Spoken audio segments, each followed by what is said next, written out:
Good afternoon, and welcome to the 2020 Lewis Stokes Midwest Regional Center of Excellence Annual Conference. My name is Dr. Leroy Jones II, and I am one of the co-PIs and one of the founding leaders of the LSMRCE.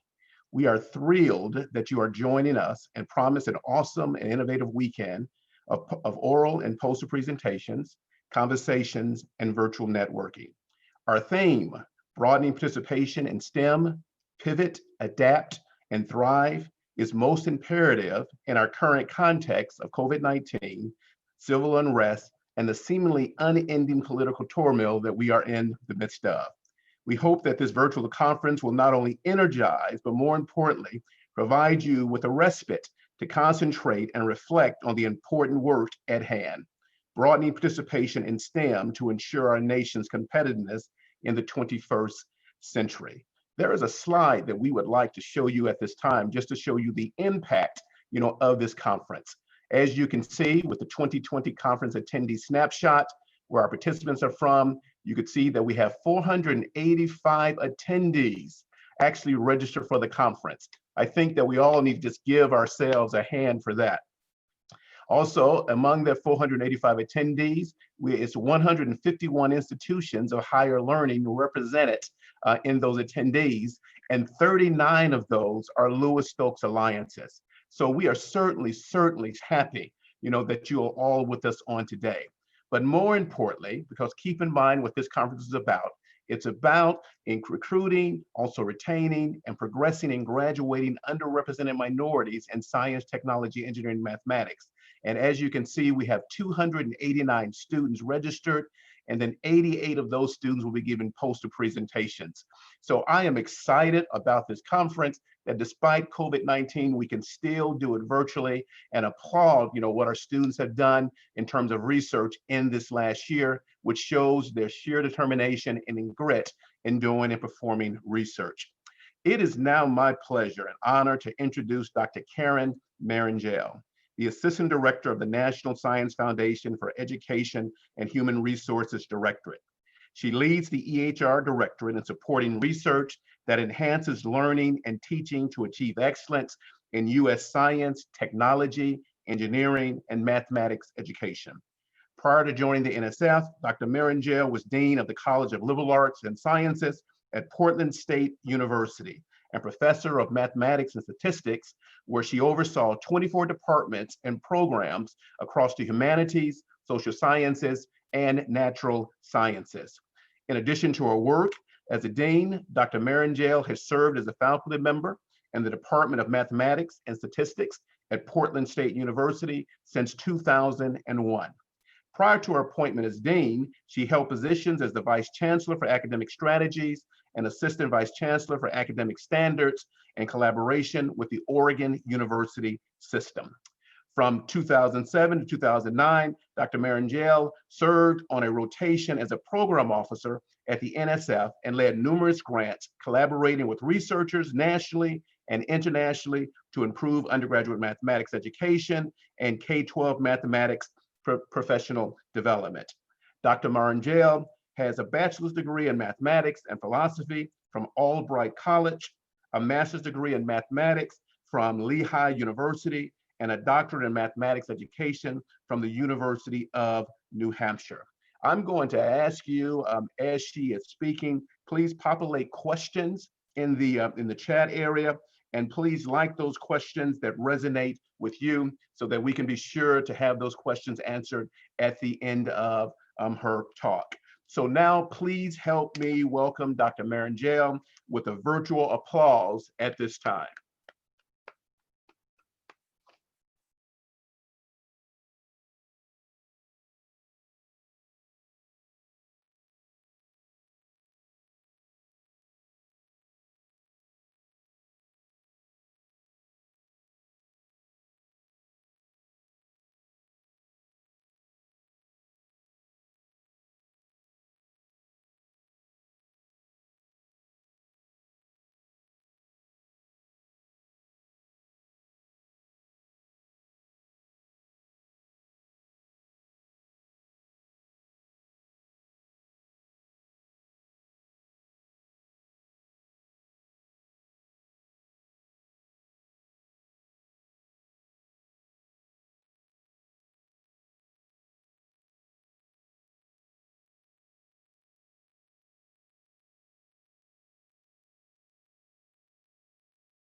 Hello, everyone. This is Leroy Jones. As you can see, we are experiencing some technical difficulties.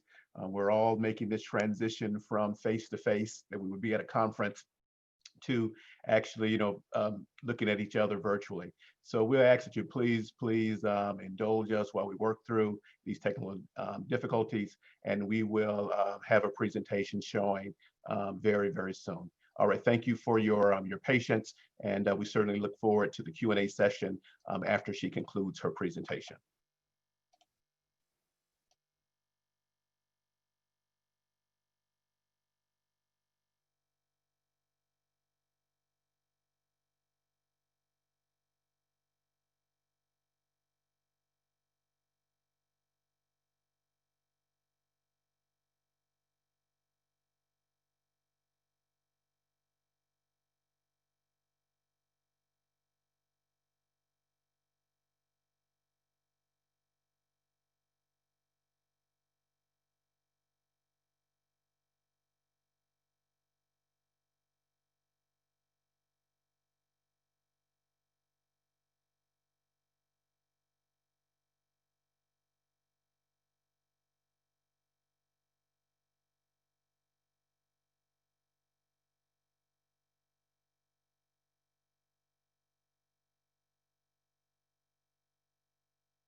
Former colleague and friend, Dr. Leroy Jones, who served as an NSF program director for the LSMRCE program just over a year ago. LSMRCE would not have become an LSMRCE pilot center of excellence without Dr. Leroy Jones, who worked tirelessly with Dr. Kim Nguyen in writing the first proposal in 2012. I would also like to thank Dr. Alec Gates, the principal investigator of the Garden State LSMRCE, whose leadership resulted in opportunities to broadcast the LSMRCE impacts to a national and international audience through the LSMRCE special issue publication. And Dr. Ben Flores, who has provided unwavering support of the center since its inception, making the center what everyone here recognizes and appreciates today. And of course, much thanks to all involved with the organizing of the conference and contributing to a truly fantastic agenda. I know a lot of hard work and effort goes into planning and bringing everyone together virtually in a meaningful way. I also know firsthand the great work everyone in this room is doing. My previous institution, Portland State University, is a member of the Pacific Northwest LSMRCE Alliance. That alliance is composed of 13 institutions in the 3-state region of Oregon, Washington, and Idaho. Since its formation in 2009, the Alliance has seen a 70% increase in degrees granted to minority students in STEM, results that I know are replicated in LSMRCE projects throughout the country. The focus of this 2020 conference, broadening participation in STEM, pivot, adapt, thrive, certainly resonates with me and the work that we do at the National Science Foundation. As I'm sure you know, diversity is a core value at the NSF, and the agency has a long history of investing in programs to increase the participation of groups historically underrepresented in STEM. LSMRCE is one example of the many programs, and it is one in which has tremendous impact, graduating more than 650,000 STEM students. Many of you have played a significant role in LSMRCE's success. In keeping with the conference focus, we've definitely had to pivot and adapt in order to continue thriving in this age of COVID-19. So for my remarks today, I'm going to focus on 3 main ideas. I'll start by talking about COVID-19, its impact, and how we are responding at NSF. Then I will talk a little about the future of STEM education and research, and I will close by discussing NSF's current priorities. So, COVID's impact. As we all know, and have experienced in one form or another, COVID has dominated our lives in unexpected ways over the last several months. It is difficult to imagine life before this pandemic hit, which has impacted not only our health, but education from pre-K through 12, through higher education, and into our workforce. In fact, it has exposed and exacerbated inequalities that we know have long persisted and reminded us of continuous hard work we must do to ensure there is diversity in STEM education and research. As we talk with our PI communities around the nation, we see firsthand the impacts on STEM education research and STEM education. The delay of data collection, or the need to develop new methods of collecting data from digital sources. Concerns about continued access and uneven access to STEM education at all levels, and questions about the wide-ranging impacts of museums and after-school activity closures, learning gaps for all students at all levels, and teaching effectiveness. Finally, we recognize the importance of documenting and collecting data right now, along with the immense challenge of doing this in ethical and practical ways. Across the federal government, specifically for the science agencies, we have approached this disruption in our lives in very different ways. For NSF's response to COVID-19, we have posted on the agency's homepage a link to a dedicated website with coronavirus information that is regularly updated. This includes FAQs for proposers, grantees, and panelists, and specific information for REU sites and SBIR grants. NSF recently funded more than 80 startups to address COVID challenges. Earlier this year, the Small Business Innovation Research Program solicited proposals for the development of new technologies, products, and services to impact the nation's ability to respond to COVID. To date, NSF has awarded more than $15 million to dozens of startups that are putting their technology to work to address this global pandemic. We also issued an NSF-wide Dear Colleague letter calling for rapid proposals in response to COVID-19. To explore how to model and understand the spread of COVID-19, to inform and educate about the science of virus transmission and prevention, and to encourage the development of processes and actions to address this global challenge. I am pleased to say that we received and awarded hundreds of great proposals in response to this call. Among the awards are quite a few in my Directorate of Education and Human Resources, as well as supplemental funding provided to support STEM faculty and students' transitions to online education. For example, we made an award through our Division of Undergraduate Education entitled Addressing Equity When STEM Teaching and Learning Go Remote. A systemic and persistent digital divide exists between students with limited resources and students with more resources. This project is investigating the challenges students face with the unexpected migration of their STEM courses to online environments due to COVID-19. We're doing this using surveys and case studies. Results from this research will provide information to the higher education community and policymakers that can inform plans to address the current crisis, as well as how to incorporate lessons learned in STEM education post-COVID. We made another award that focused on the effects of moving to online teaching on the rural HBCU communities due to the coronavirus pandemic.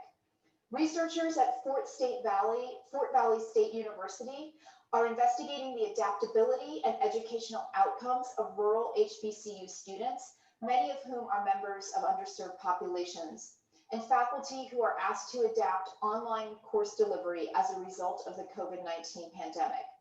They are studying the effects on student retention and learning and also on faculty turnover. And in a final award example, the award Electronic Mentoring to address challenges in engineering graduate programs during the COVID-19 pandemic is a collaborative proposal with the University of Texas and the University of Kansas. Researchers from both universities are examining how electronic mentoring affects student academic, career, and mental health outcomes during the COVID-19 pandemic. This is an important topic, particularly for faculty who must continue mentoring and supporting students through computer-mediated communication technology. The study investigates the life and work challenges for engineering graduate students affected by COVID-19 and e-mentoring attitudes, support, and practices at U.S. institutions.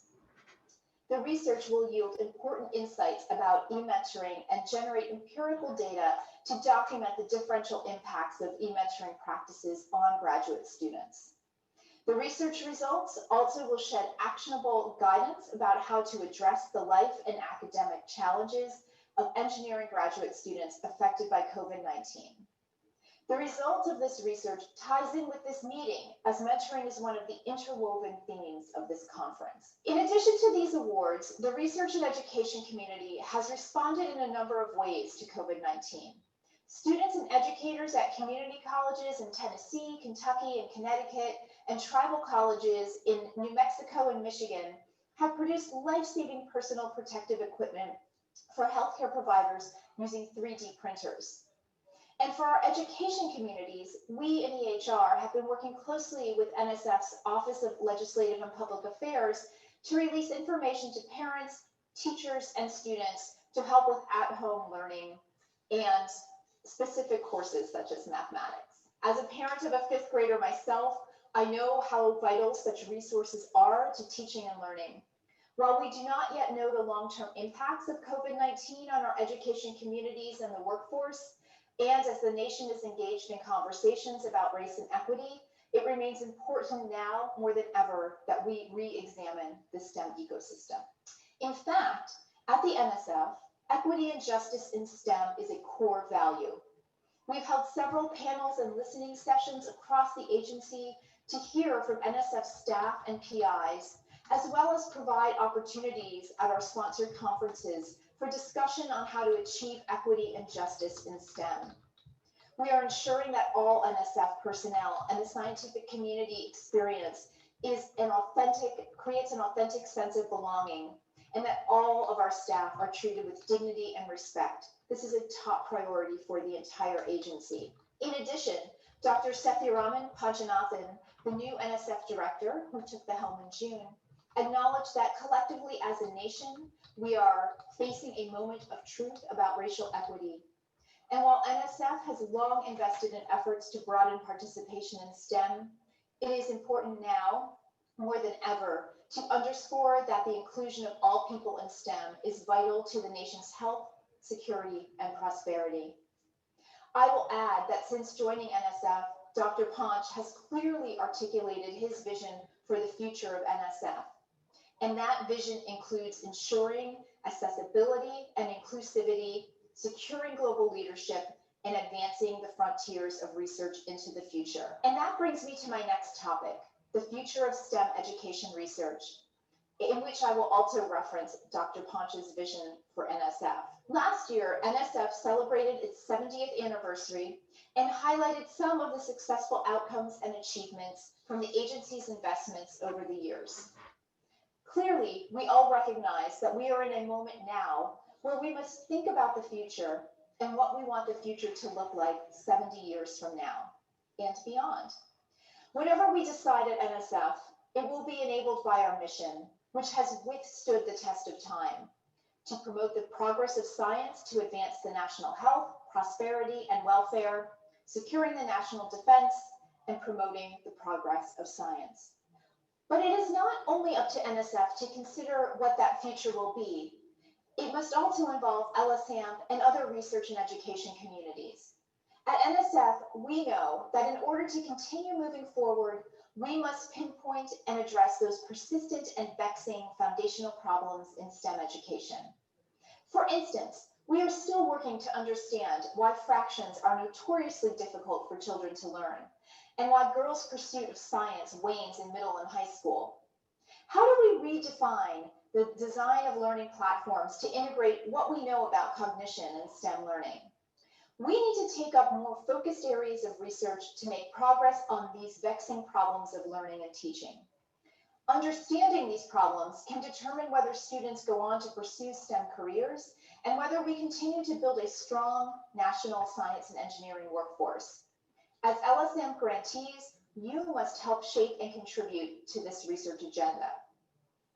In addition to looking at the foundational problems, we must prepare for the future by addressing future-oriented research on learning and teaching topics as well, such as how artificial intelligence will shape the future of teaching, how our curriculums must change to prepare students for the quickly advancing and changing STEM disciplines due to advances in technology, and how we develop robust theories of lifelong STEM learning. And of course, strengthening our STEM workforce requires that we address the missing millions. It is imperative that we focus our untapped domestic talent, which will help us bring into the fold the missing millions: women, Hispanic, Black, Native, and Pacific Island populations into the science and engineering enterprise.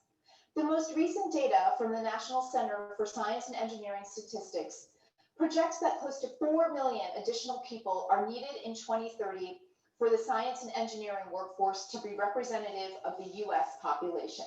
The National Science Board's Vision 2030 report, the 5-year federal STEM education strategic plan charting a course for success, and the Directorate of Education and Human Resources Advisory Committee's STEM Education of the Future report all have a goal for the STEM workforce to reflect the diversity of our nation. Building a community of scholars is one area of focus that can help bring groups traditionally who have not had access to succeed in STEM into the STEM fold. We know that mentoring is a huge part of building a community of scholars. In a recent NSF blog, Dr. Cheryl Talley of Virginia State University, an NSF principal investigator, discussed how her research team found that mentoring helped positively change her senior class students' beliefs and attitude towards STEM, leading them to become academically successful. She applied the same approach with incoming freshmen and allowed the seniors to serve as mentors to then model the right mindset and habits for the freshmen, which soon led to students graduating in STEM disciplines in 4 to 5 years. Dr. Talley's team is now training Virginia State University students to mentor seniors in high school. And in August, NSF made a $9 million award to Morehouse College to establish a new research center focused on studying successful STEM education practices at HBCUs. HBCUs have a high success rate of graduating their students. 8.5% of Black undergraduates attend HBCUs, yet almost 18% of the Black STEM bachelor's degrees are awarded from HBCUs. The goal of this research center is to apply these practices more broadly in higher education to support Black students in STEM, no matter what campus they're on. In addition to mentoring, we have decades of proven results about how to build a community of scholars. We've had a number of programs that have provided examples of successful policies and practices. For example, the National Academy of Sciences report, Minority Serving Institutions, America's Underutilized Resource for Strengthening the STEM Workforce, highlights our very own LSAMP as a model program for graduating students in STEM, as well as pointing out key initiatives of many MSIs that are making a difference. The report challenges all of us to reassess what we are doing on a national scale and what we can do better. Still, the question remains, how do we translate to other communities what's been working and how do we do this at speed and scale? As we have been thinking about these issues, this quote from Richard Elmore in the Harvard Education Review in 1996 came to mind. He said, "How can good educational practice move beyond pockets of excellence to reach a much greater proportion of students and educators? While many children and young adults in school districts and communities around the country have long benefited from the tremendous accomplishments of successful teachers, schools, and programs, replicating this success on a larger scale has proven to be a difficult and vexing issue." And although Richard Elmore was talking about the K-12 system, I think that his comments equally apply to higher education. And so I challenge all of us to think about what we need to change at our institutions to make sure that we're not operating in smaller pockets of excellence, but that the excellence is permeating our institutions for the benefit of all students. So I've told you a bit about how COVID-19 is impacting work at NSF and our vision for the future of STEM education research. And now I want to turn and say a few words about NSF's current priorities. NSF invests in research areas at the frontiers of science and engineering, as you know. Some of those areas are what we describe as the industries of the future, such as artificial intelligence, advanced manufacturing, quantum information science, and biotechnology. They are cross-cutting, convergent, and interdependent fields of research that collectively offer enormous economic potential and are critical to the nation's long-term economic and national security. I will touch on two of these, artificial intelligence and quantum, and then provide an update on NSF Includes, one of NSF's 10 big ideas. NSF recently announced it has established new artificial intelligence institutes to accelerate research, expand America's workforce, and transform society in the decades to come. With an investment of more than $100 million over the next 5 years, NSF's AI institutes represent the nation's most significant federal investment in AI research and workforce to date. The $20 million investment in each of the 5 NSF AI institutes that were funded this year is just the beginning, with more institute announcements anticipated in the coming years. The NSF-led institutes also bring together more than 100 different entities across different sectors, including 6 for minority-serving institutions. Led by NSF and in partnership with USDA, Homeland Security's Science and Technology Directorate, and the Department of Transportation, these institutes will serve as nodes in a broader national network. They will help us as a nation pursue transformational advances in sectors of societal impact, from extreme weather, preparedness to K-12 education. And I would like to paraphrase Michael Kratsios at the Office of Science and Technology Policy, who said that over the next 5 years, we will be tackling some of the grandest challenges that we face, both in terms of new AI techniques, as well as breakthroughs in fields of science and engineering. Along the way, we will nurture the future American workforce in AI research and practice. And that future workforce must be inclusive of all segments of our population, which unfortunately currently is not representative of the diversity of our country. A central challenge of STEM learning is how to promote deep conceptual learning for all students.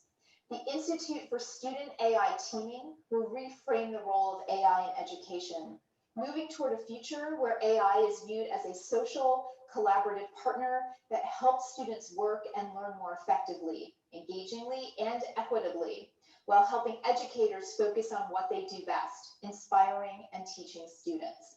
This AI Institute will develop, deploy, and study AI partners that interact naturally with students and teachers through speech, gesture, gaze, and facial expressions in real-world classrooms and remote learning settings. The AI partners will be designed in close collaboration with educators with the aim of supporting students to develop STEM competencies, disciplinary practices, and 21st century skills of collaborative problem solving and critical thinking. These AI partners will observe, participate in, and support small groups of students to engage in deep and sustained learning conversations while assisting teachers in orchestrating effective learning experiences at the individual, small group, and whole class levels. The long-term impact of the Institute is to help realize the grand challenge of education for all by leading the nation toward a future where all students, especially those who have not had opportunities to succeed in STEM, routinely participate in rich and rewarding AI-enabled collaborative learning experiences that scale across a large number of classrooms, resulting in deeper student engagement and persistence in STEM, more inclusive classroom cultures, and significant improvements in learning outcomes. This research program will be conducted in close partnership with K-12 educators, gender and racially diverse students, parents, and other community stakeholders to ensure that the resulting technologies address community needs and reflect community values. Efforts will grow a diverse workforce of future AI researchers and practitioners by engaging 5,000 middle and high school students in innovative AI education through AI-enabled pedagogies. And as racial, socioeconomic, and accessibility inequities in education are now more visible, we must also consider the challenges that bias in AI impose on educators and students.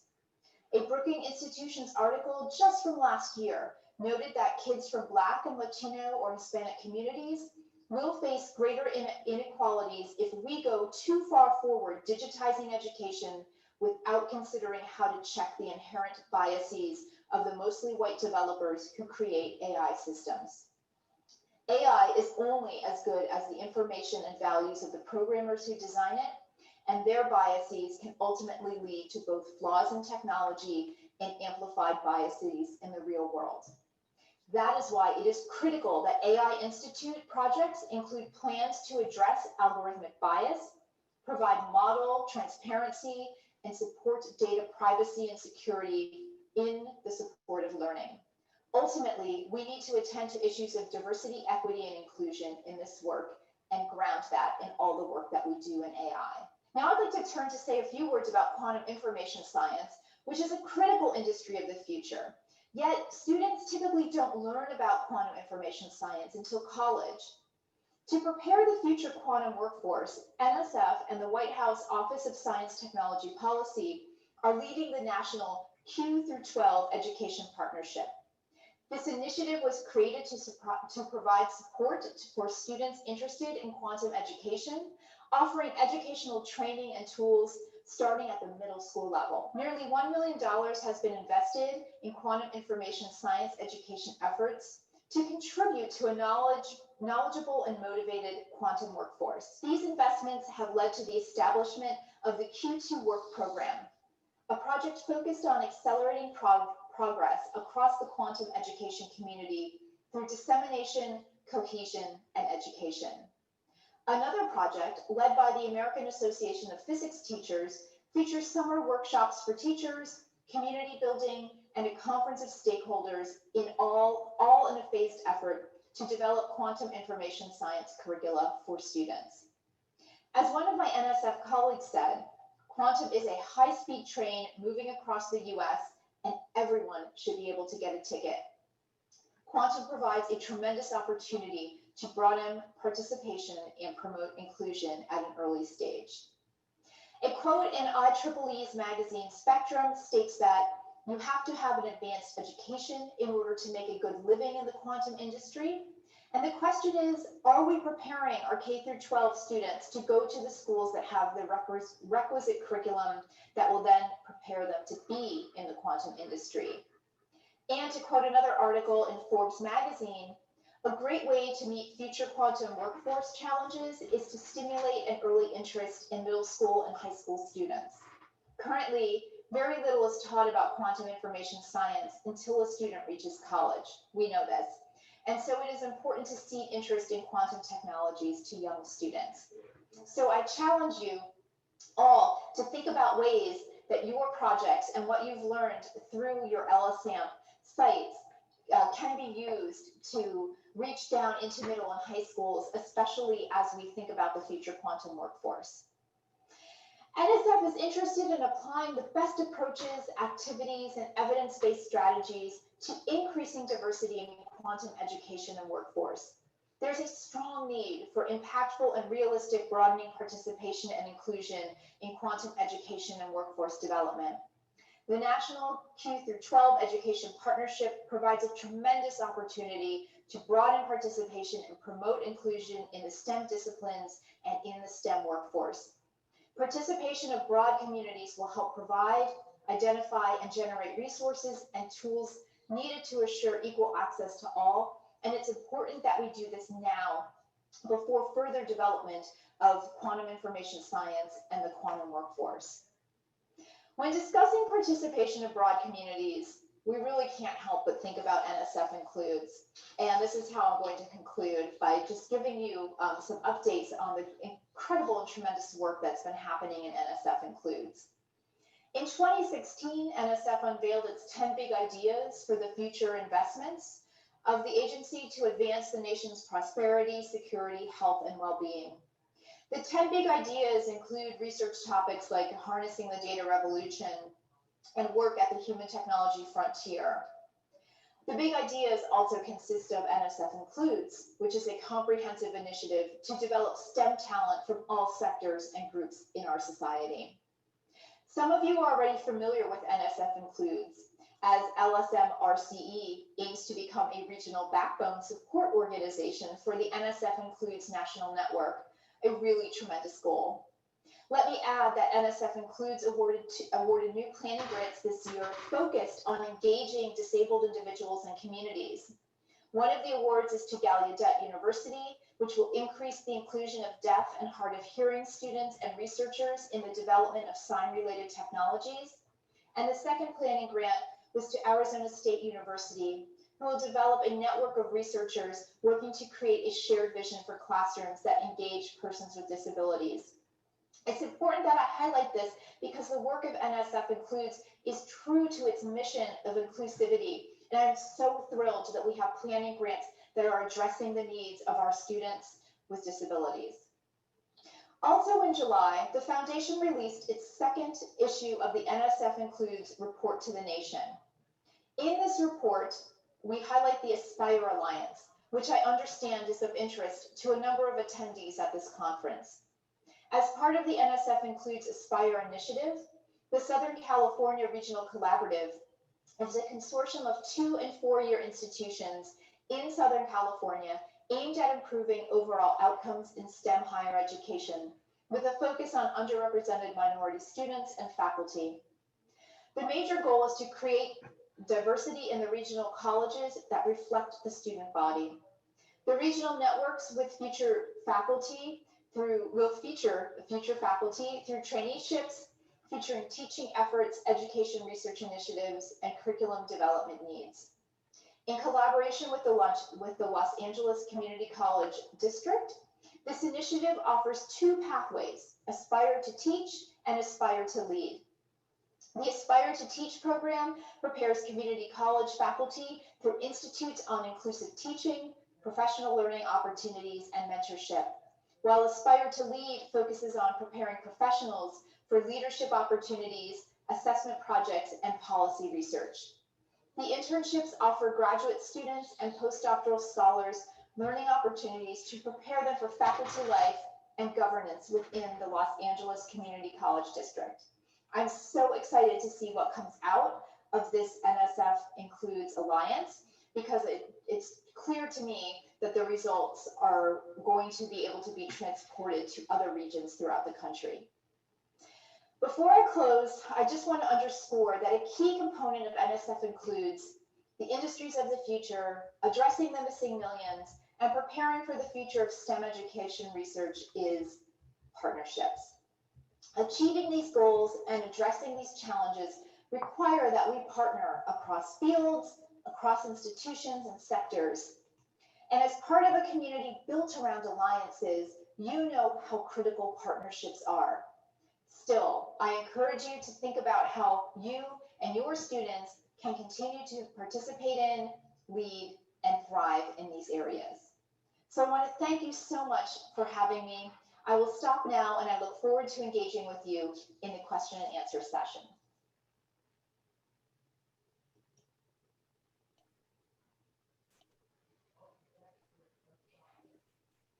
Great. Thank you so much, Karen, for an awesome and very informative presentation there.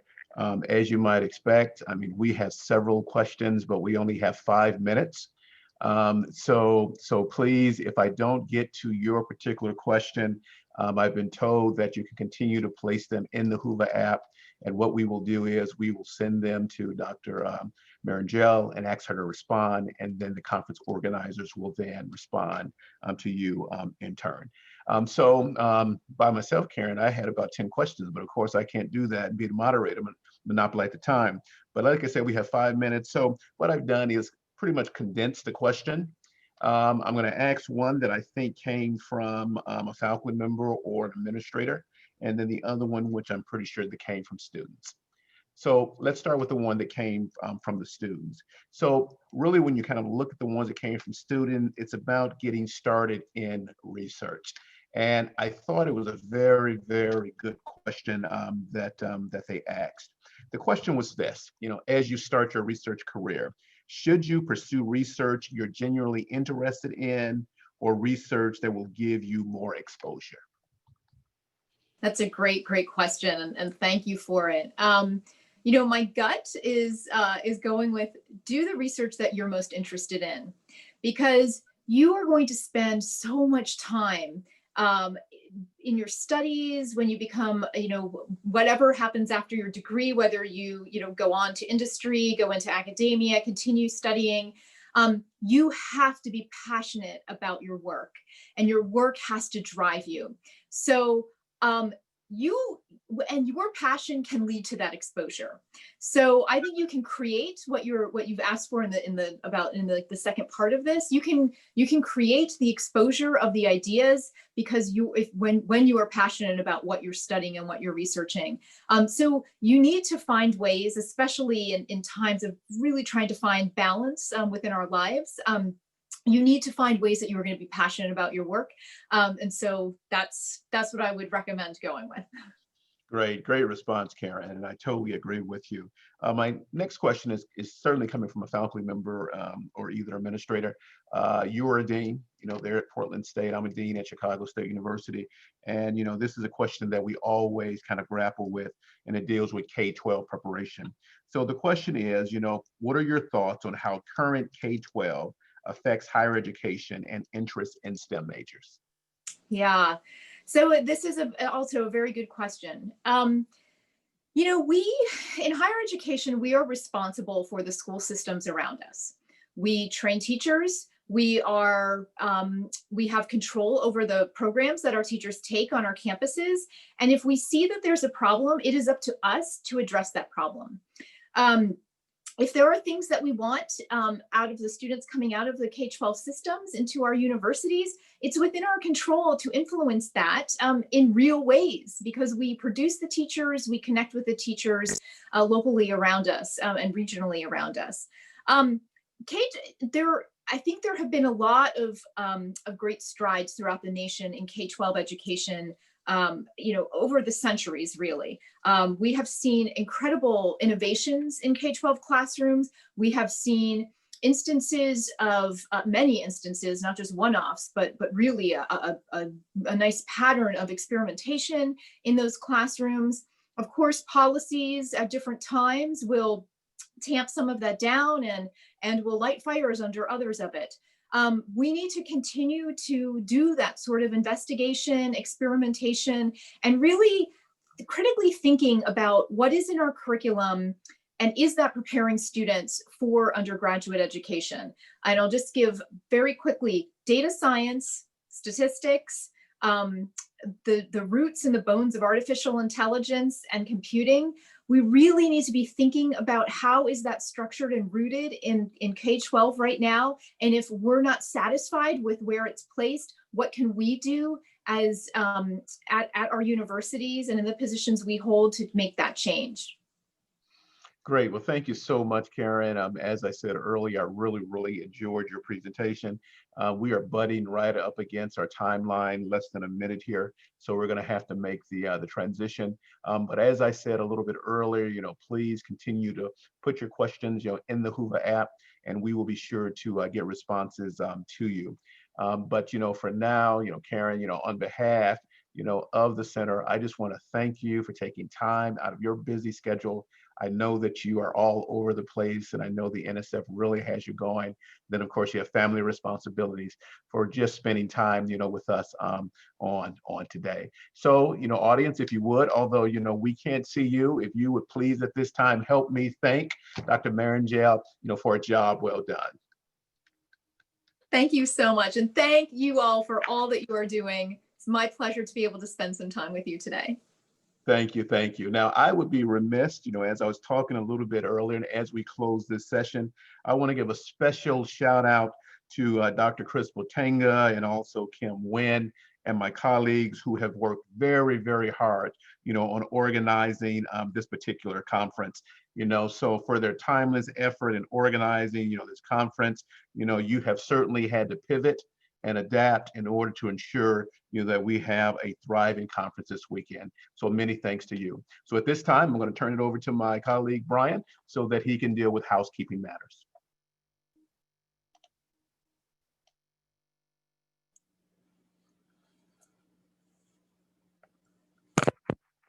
All right. Thank you so much, Dr. Jones. And this was a wonderful start to our conference. We'd like to say thank you so much for you investing your time with us. Can I just get verification? Everyone can hear me well. I'll take a quick look into the chat box before we continue. All right, awesome. So with that being said, I want to bring a little excitement, get you guys ready for the conference. I'm really sad that I'm not seeing you in person, but I'm really excited about the flexibility that LSMRCE has provided, and our affiliates have done such a great job of being very flexible and providing a really good agenda and game plan for us for the next day and a half or so together. So with that being said, we wanted to just do a little bit of housekeeping before we transition to the rest of our day and get you set up for tomorrow. So on the housekeeping side, we want to follow the agenda in Whova. We definitely want to make sure that you get logged in and go to the main page. To the far left is going to have an option to click the agenda. That agenda is easy to navigate through for those that are on right now. That means you've already done that process. We just want you to slide down, and this afternoon we're going to have breakout sessions. In those breakout sessions, you just click the link just like you did for the keynote, and we'll continue throughout the day.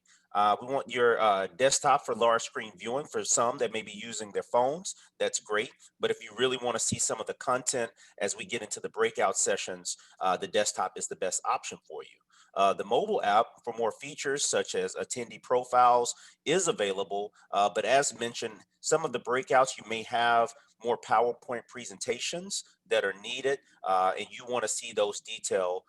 So please do that. Also, it's time listed in the agenda or our Eastern Standard Time. As you saw earlier, we have participation from all over. So I want to make sure that everyone clearly understands we are on Eastern Standard Time for the duration of our conference. Also on the agenda, just want to make sure that you are aware that you do have the ability to ask questions, to engage in dialogue similar to what I have seen you do here. And on the next slide, we'll talk a little bit more about that feature with the Whova app. Also, sessions are being recorded. There was actually a few questions that came in before the conference about someone saying their personal or professional calendar did not align with a certain session, and would they be able to go back and get the recording? The answer is absolutely yes. So we are really excited about having those recordings, and we thank all of our technical support for providing that. And then also there is going to be a post-conference evaluation along with each one of our sessions has a post-session evaluation. You will be reminded of that at the beginning and the end of each one of your sessions, and I highly recommend you complete that. It is really beneficial for us to make sure that we're getting the right feedback to make this better for you moving forward. And we'll transition to the Whova app feedback. So before we completely transition, I want to talk a little bit about the Whova process. And so for those that are going to be speakers along with moderators, remember we are logging in through our Zoom calendar invite, and then we will log in on the Whova app for the chat and the Q&A aspects of this. For those who are participants in the sessions, you will continue to log in similar to the way you did for the keynote today. With that being said, we definitely want to support you with your questions and your answers. So we're asking for your engagement through the chat feature, through the Q&A. Depending on what session you are in and the format in which the presenter is going to present their information and how they like the logistics of their presentation, you may be able to speak.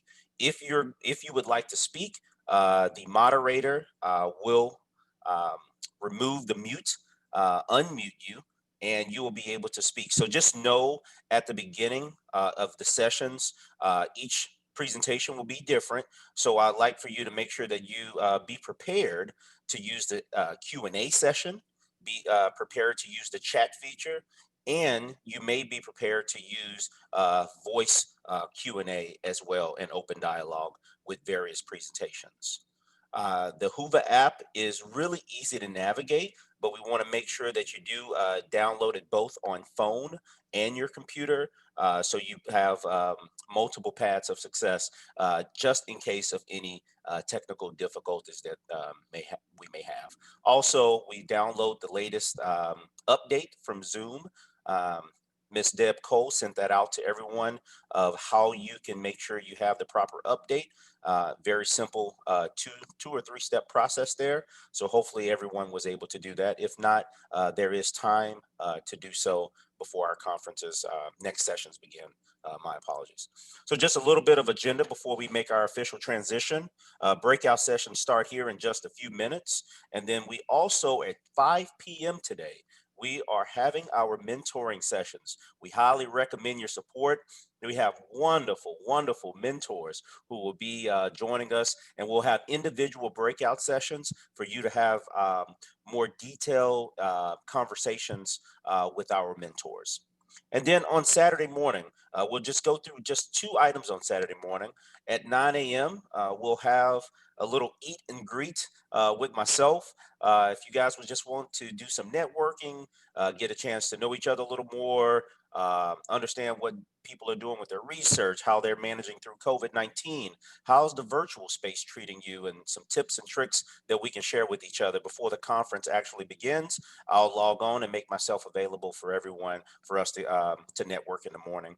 And then we are starting at 11 a.m.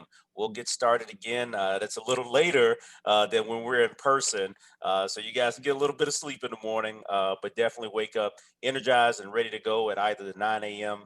networking or the 11 o'clock start to the conference. So I want to say thank you for joining us in the conference. Thank you for your participation thus far. And we are really excited to kick off our 2020 annual conference. So we'll be signing out here, and then we'll see you again together. We'll be together again at 11 a.m. tomorrow morning, and then we'll be navigating through various sessions. So we'll chime in with you as we start our breakout sessions here at 2 p.m. All right, take care. See you later.